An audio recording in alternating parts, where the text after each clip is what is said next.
Hi. Okay, so now I'm going to do an example of what we've already done, which is changing from standard form to vertex form by completing the square.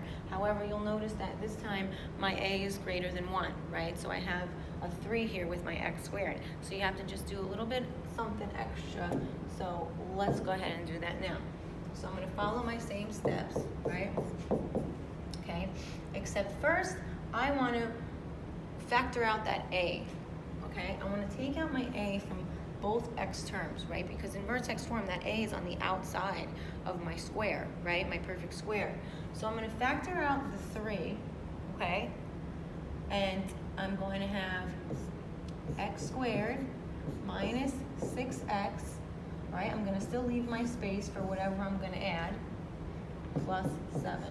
All right, you see what I just did? All I did was I factored out the 3 from these two terms. I can't do it to anything here because you can't even do that to the 7, but I don't want to anyway. So I'm going to factor out the 3, and then I have an x squared minus 6x plus whatever I add here, and then I'm going to subtract whatever I wind up adding. Okay, so same thing now I'm going to do. What am I going to add? Half of b squared. So half of negative 6 is negative 3, and negative 3 squared is a positive 9, right? However, everything inside here is being multiplied by 3. So even though I'm adding a 9 here, I'm really adding a value of 9 3 times. So I'm really adding a value of 27, right? 9 times 3. So I'm going to subtract 27. Okay, and then I'm going to just continue on, right? So I have the 3 is my a.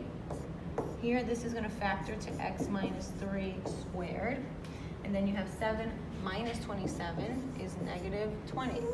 So this is my vertex form, and my vertex is positive 3, negative 20, right? That's my vertex. My axis of symmetry would be the line x equals 3. Right? And I know that this is positive, so it's opening up like happy face, right? It'll have a minimum value. All right, so I can get all that information just by looking at this vertex form.